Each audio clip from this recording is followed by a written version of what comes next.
interest and it suits the status quo. Those three things, of course, just off the top of my head, being the things that the Labour Party is supposed to be, a counterforce to. What that means is big business get to carry on exerting their power behind the scenes, getting their way, because there's no countervailing pressure. Countervailing pressure isn't going to come from, 8 people sipping wine in Kettering. Here he goes, turning an awful lot of other blue seats red as well.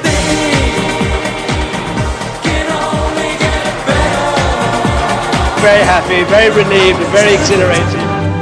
But those who masterminded Labour's victory in 1997 saw it as a triumphant vindication of a new form of democracy.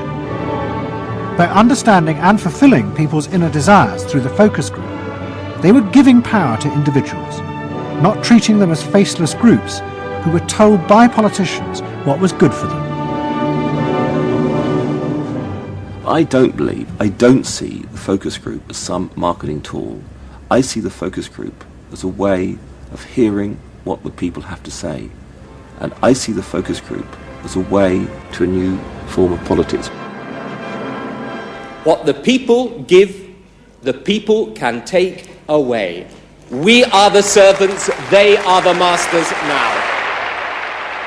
1997 was, I think, fundamentally important in that. Because I think it is the end of the elitist politics that's dominated Britain for so much of the last 100 years.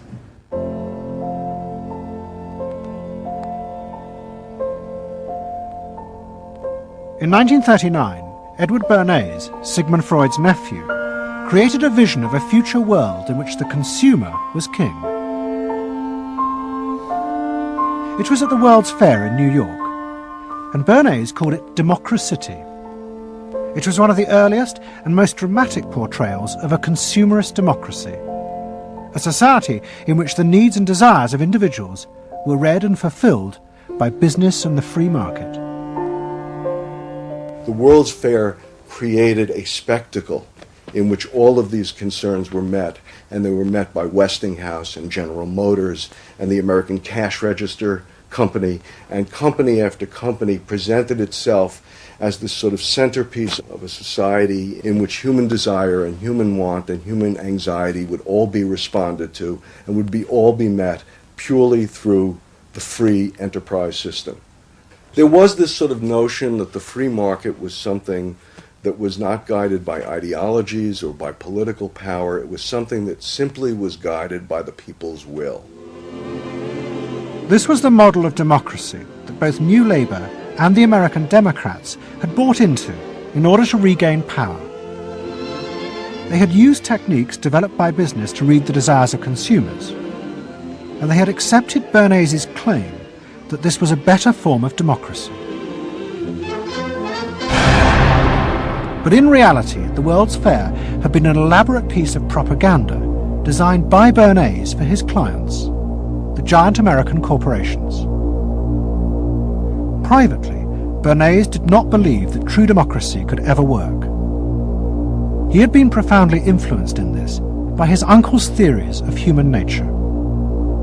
Freud believed that individuals were not driven by rational thought, but by primitive, unconscious desires and feelings. And Bernays believed that this meant it was too dangerous to let the masses ever have control over their own lives.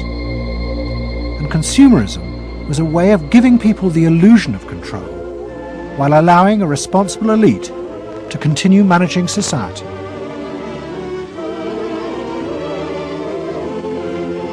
It's not that the people are in charge, but that the people's desires are in charge. The people are not in charge. The people exercise no decision-making power within this environment.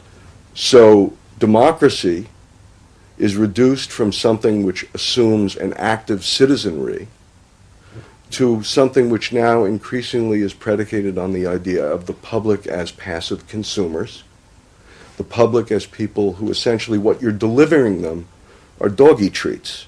The problem for New Labour was that it believed the propaganda.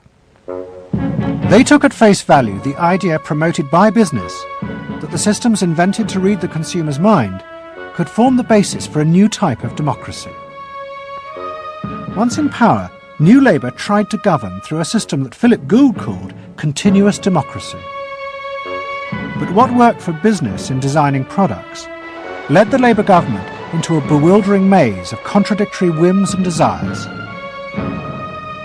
For much of Labour's first term, the focus groups said that the railways were not a high priority, and Labour's policies faithfully reflected this. But now, those same groups are blaming the government for not having invested more money sooner in the railways. The point about focus group politics is that there isn't one because people are contradictory and irrational, and so you have a problem in terms of deciding what you're going to do if all you do is actually listen to a mass of individual opinions that are forever fluctuating and don't really have any coherence, and crucially are not set in context. So that's why people can say, I want lower taxes and better public services. Of course they do. You say, do you want to pay more taxes to get better public services? People are less sure. They then don't believe that if they do pay more taxes, they will be spent on better public services. So you end up in this quagmire where, the truth is, a politician has to say, look, this is what I believe. I believe that you should pay slightly more taxes to make better public services, and I pledge that I'm competent enough to actually use that money wisely. Do you want that? Vote for me, yes or no. And that's what Blair has failed to do. Tony Blair turns around and sort of tries to feed back to them what they already believe, and given what they believe is sort of a load of individual, incoherent, contradictory nonsense, that's all he has to offer. And then he wonders why people don't get him. The answer they don't get him is because they're looking for someone to do something that they can't do themselves, which is actually come up with a coherent political opinion that they might have faith in. New Labour are faced with a dilemma. The system of consumer democracy that they have embraced has trapped them into a series of short-term and often contradictory policies. There are now growing demands that they fulfil a grander vision, that they use the power of government to deal with the problems of growing inequality and the decaying social fabric of the country.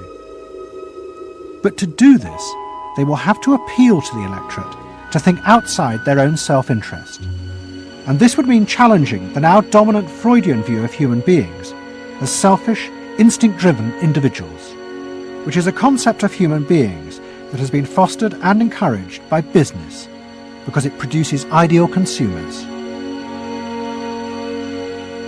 Although we feel we are free, in reality, we, like the politicians, have become the slaves of our own desires. We have forgotten that we can be more than that there are other sides to human nature.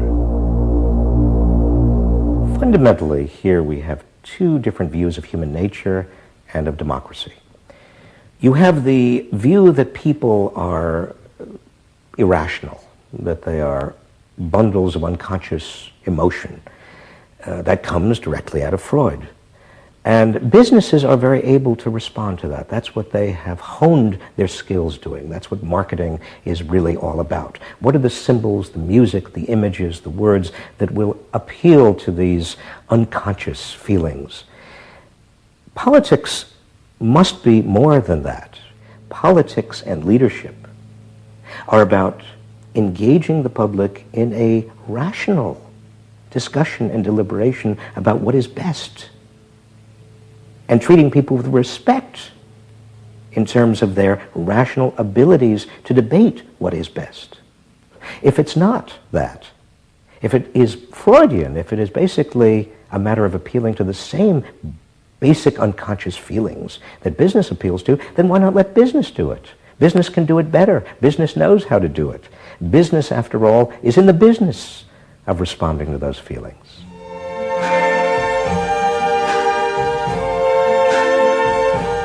I see trees of green, red roses too. I see them bloom for me and you. And I think to myself, what a wonderful world. I think to myself, what a wonderful